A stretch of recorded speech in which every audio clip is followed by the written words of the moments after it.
Welcome to this special episode of Decoding Gender Insights from Thought Leaders.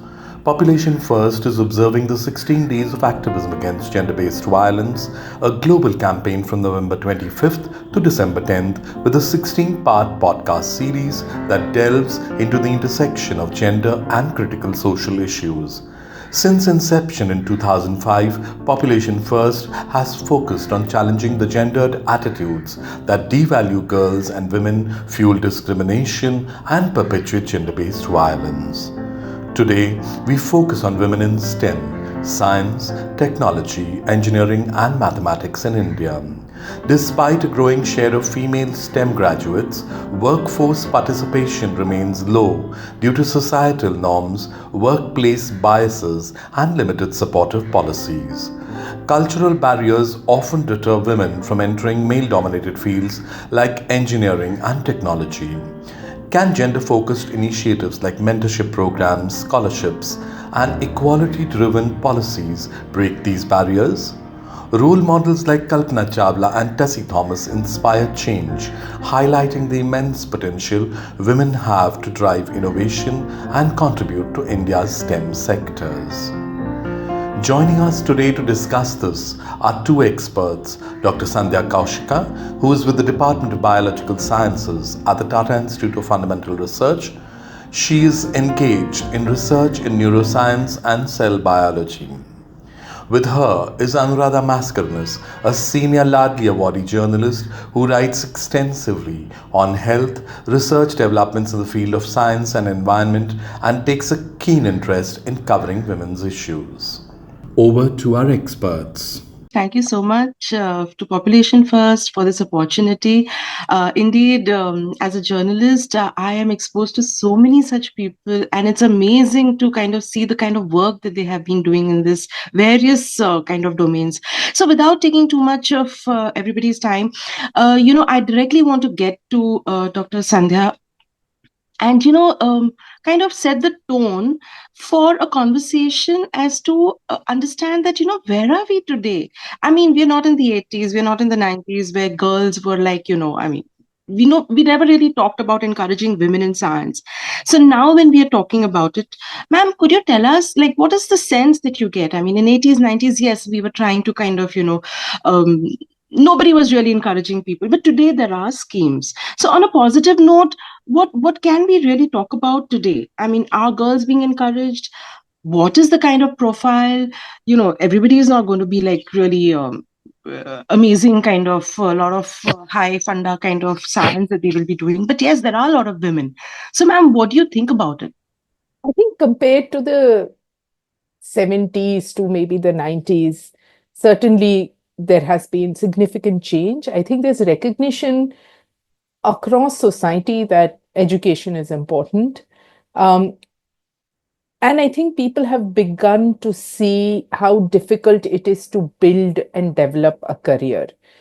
So there are women in science issues are sometimes issues of just women in the workplace. There's always difficulty in balancing work and family.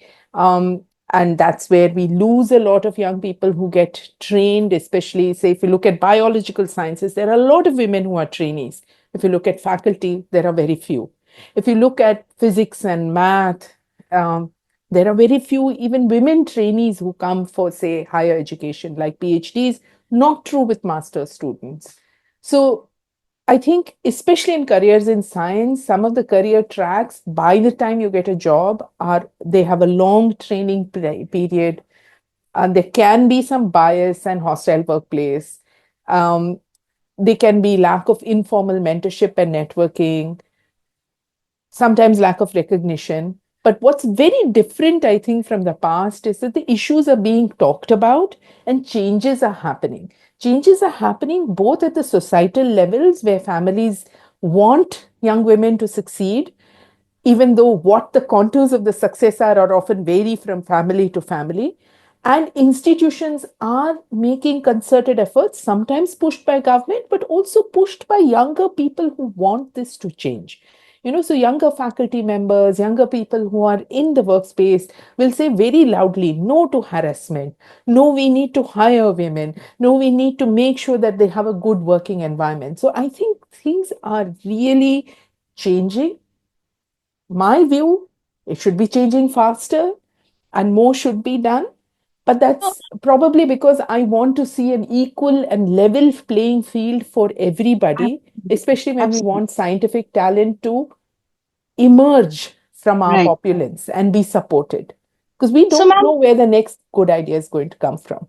so I am going to focus on what you said about, catching more women in science, and how do we ensure that, suppose if To like we can't do reservation, do we do reservation policy? Like if you're hiring, suppose a lab technician, so if there are 10, say, men, there are 10 posts, and you have a lot of men candidates.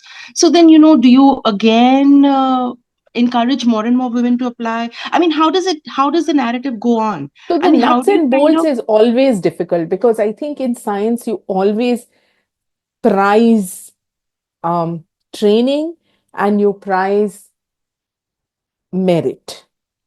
And that's you've sort of put into the spotlight something which is a very touchy areas, like what is merit? How do you assess merit? Do you think merit as something in which the person describes themselves as a workaholic, a person describes themselves and have published in certain kinds of places? So those at the higher levels, those become problems. At, like you said, a lab technician, typically what people will want to do is, are you capable of doing the work? And I would like to think that there is less discrimination than in the past, in that people will assess you for what you bring to the table, which will be your qualification in terms of maybe how you have done and your work experience. As you rise through the ranks, then this idea of merit becomes much more difficult to navigate. Should there be reservation? I have a very difficult time navigating this space. I want people to do the right thing and give people opportunity because they feel that they should do it rather than have something imposed upon them. Because each person who gets hired then belongs to that community and there should be broad acceptance in the community. However, I also see like what has happened in IITs, etc. There are supernumerary seats set up for women. Does this in the long term help? Is something that I would like to see data on as well. But per se, I'm not averse to trying something like that to see if it improves. And, but I would still like the community. For instance, when I can tell about higher education and the scientific community, when we look at who are we hiring into our graduate programs, TFR found that in the physical sciences and in maths, there were very few women who were managing to get through that program, get through the selection committees to get into the PhD program. So then they started this um, training program called Vigyan Vidushi, where is directed only to women students who are doing their MSc to give them exposure and to build their confidence so that they can, when they come to these interview settings, they actually feel the confidence to answer questions and take risks in when they are answering questions. So there are targeted training things which I think should be done very, very early to prepare people. And while I would say that this is very important for women, I should also say here that this is also important in our country in the context of people who come from rural settings who may not have very good grasp on English, because science is still done largely in English in this country, or people from other disadvantaged backgrounds. So I think this is a path wherein you start early, giving people opportunities and giving people a chance to build their skills, which can be very, very useful. So that when you come to higher echelons and when you come to higher levels of selection, you are well prepared for it. Having been in the field for a while, we all know that newspapers, the major beat has been politics. People like to read about crime, politics, and then development issues would always be relegated to the inside pages, right? And of course, now post COVID, there's been a huge kind of interest in health stories, and of course, there have been science stories. It's not that there haven't. And if I'm talking about Pune, there are multiple institutions which are scientific institutions like Ayoka, ICER, and so much is happening now. So much is, and it has happened in the past. But why there are few women covering science and technology is something that, yeah, probably we have to discuss. There are women coming in the front. There are a lot of women coming even in reporting on health issues. So yeah, we do need data to understand that what has been missing, where it has been missing, and we have to find out those answers. But I wouldn't say that it speaks of the capability of the journalist, because for me, if I have to talk about myself, I have a literature background. And somewhere, like I was just telling ma'am sometime in the morning, that I am like from the 80s 90s. I mean, the focus was on my brother to take science. I mean, probably I had an interest in literature, but I can't blame my parents. But I was never encouraged to take science. But today, in the field of journalism, I find data. I find that, having had a base of science is so helpful. You really need that kind of data, and you need to, your stories have a human interest element, but if they are backed by data, then the story really works very well. And yes, we need to kind of get more and more women in reporting on science. I definitely agree on that. So I would say that I used to read the Hindu science page for a very long time when it was there. I think it's now shut down. And there were a lot of women who used to report there. Two of them whom I knew quite well. One of them had done a master's in wildlife and had worked in NCBS, where I had, which is a TRFR center in Bangalore, whom I had known. And in fact, the first story that she ever did while she was working there was with me when she covered the daycare center of NCBS.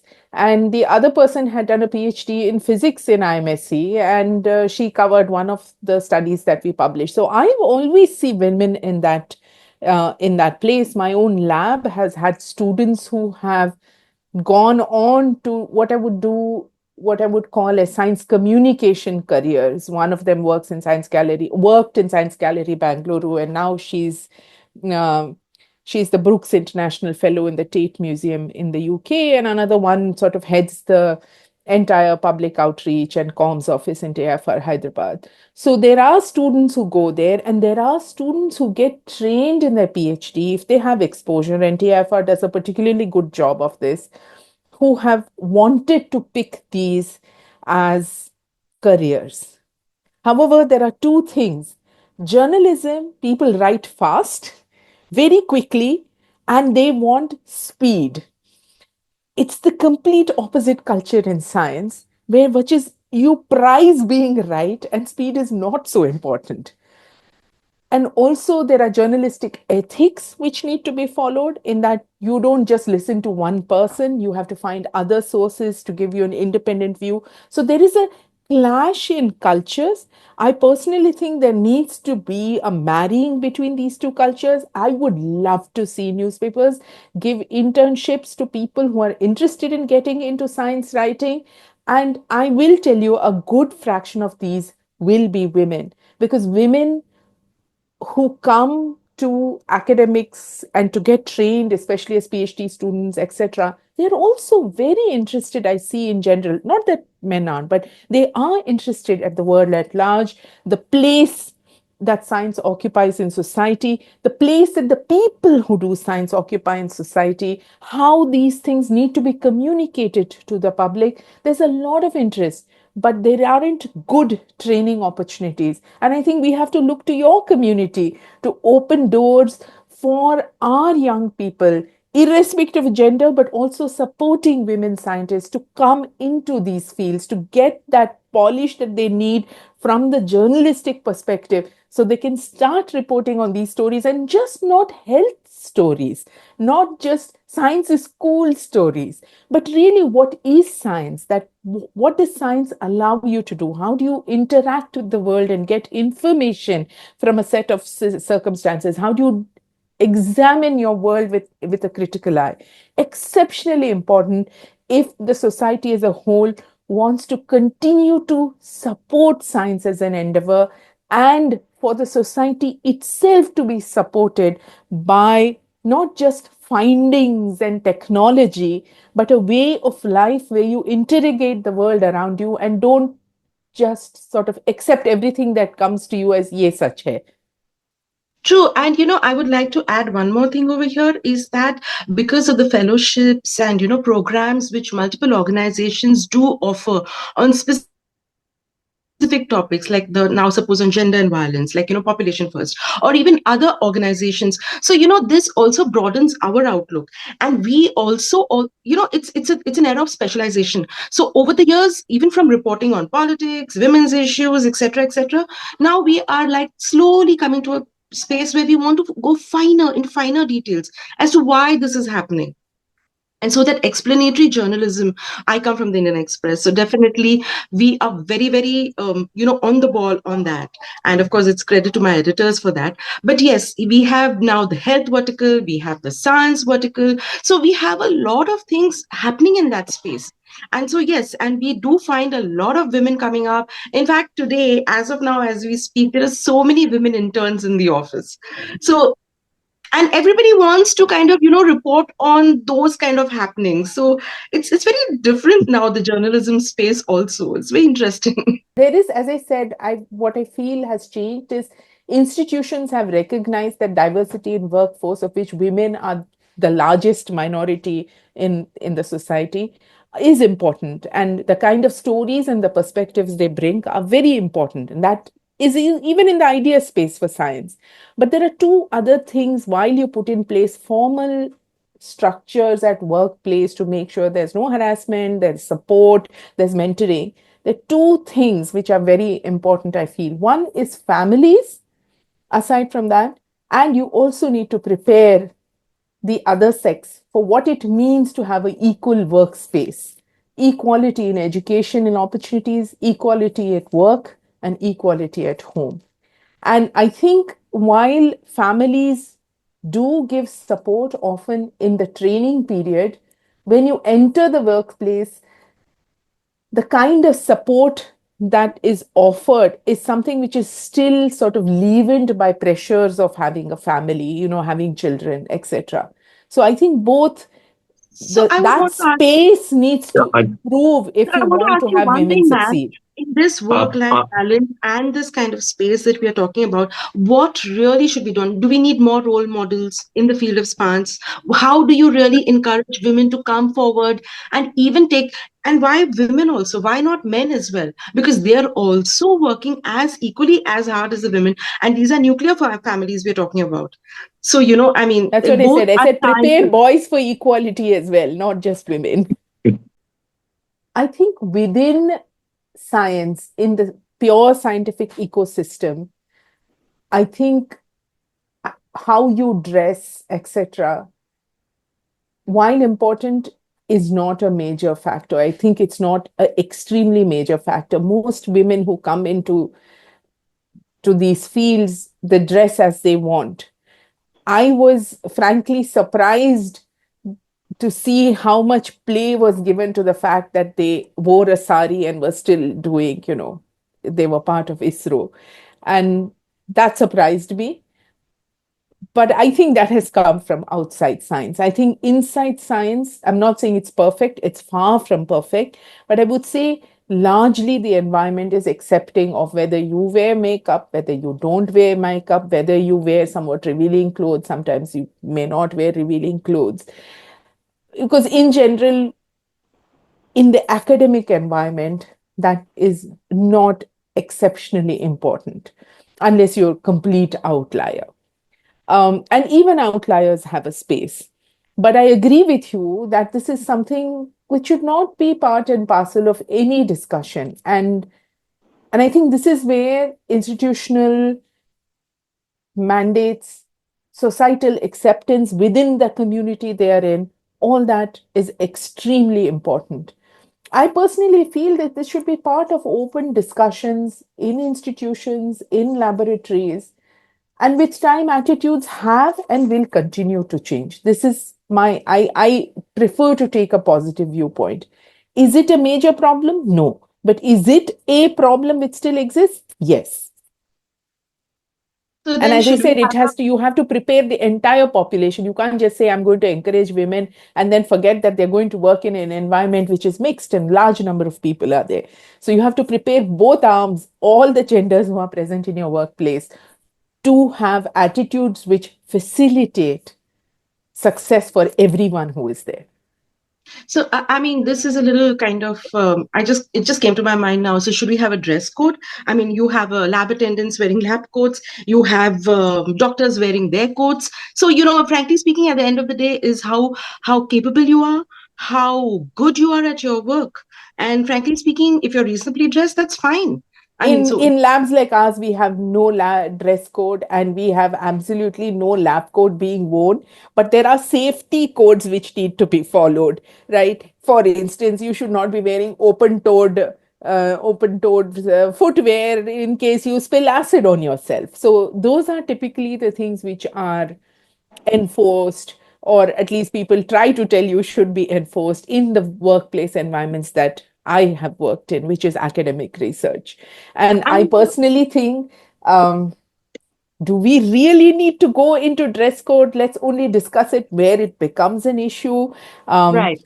I think we can step away from that. We do in India, we have, school uniform till 12th standard. I think it plays a very important role, especially when you have people coming from diverse social and economic backgrounds. But at some point, I think you have to give freedom to people to express themselves the way they want through their clothing. I would like the media to change. I would like advertising to change, where you only see pretty, beautiful people on the screen, where you only see people who are dressed a certain way. Could we not expect your profession to change? Okay, I knew something like this is going to come up, but that is for a wider debate. We have a lot of journalists, but as for me, I definitely do agree that yes, looks and the way you dress and the way you kind of come to the whichever job you come for. I mean, basically, it's you just reasonably dressed. You don't kind of I mean, it's fine. I mean, on the advertising space, ma'am, that's another debate that we can take it forward later. But it's again target TRPs and what have you. And frankly speaking, then again, it's like what the audience wants to see. Exactly. So it's like a huge, it's like a non-ending debate. But I just wanted to also come back to what you were talking about, the harassment part. It's like not only if you're talking to each other, but it's online. People Yes. are can send SMSs. People can kind of be nasty Yes. online. And I can So imagine in your profession, it's particularly bad. yeah. So taking a stand over there, yes, we have, and of course there are a lot of committees, and we don't need to get into that because everybody knows about that. But this is one area where there is a lot of concern which is being talked about. So yeah. I think we should have a zero tolerance policy towards harassment, towards anybody.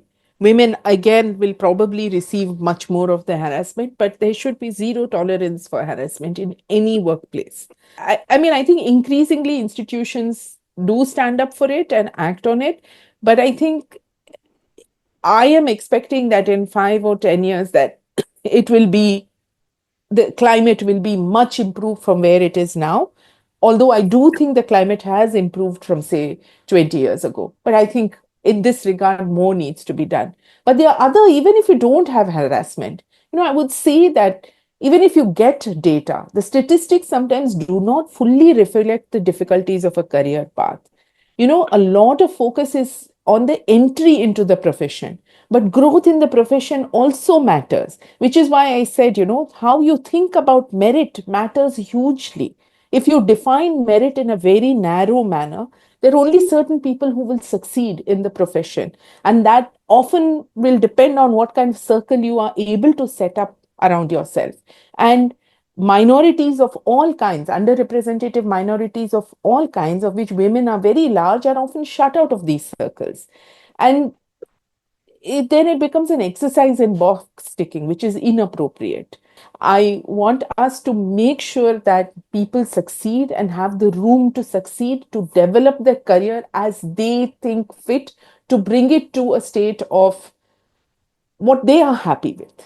I just want to ask one question too, because as a journalist, I was a little curious that, ma'am, in scientific institutions, when you have very few women heading posts, important posts, how do men how do men look at women leaders as, in various labs or institutions, or, are they comfortable, or, I Sometimes hope, they are, sometimes they are not. And okay. I personally believe that sometimes they will view the woman as very aggressive. Sometimes if the woman doesn't speak up, she will be put there for tokenism. And I say here, for every woman who ends up in this space, be the little engine that could. Do not fear failure. Say what's to be said, right? Because everyone can make a difference. Try to make that small difference, which will make it a better place for the next person who comes behind you. And this applies for both men and women. I don't think you start off men in, positions who interact with women start off wanting to discriminate. I think it's just a sense of discomfort because having a mixed gender workplace is something which is not 100 years old. We have not developed all these norms and structures to aid that. So there are going to be some ups and downs. But the basic thing is we need to be the little engine that could, not to fear failure, and to believe that everyone can make a difference. Absolutely, absolutely. I totally agree with that. Thank you, Dr. Sandhya Kaushika and Anuradha Mascarenhas, for the insightful and thought-provoking conversation on women in STEM. Viewers may share their reactions, queries, and observations in the comments section below. Please watch all the episodes and initiate gender conversations with your family, friends, colleagues, and community members.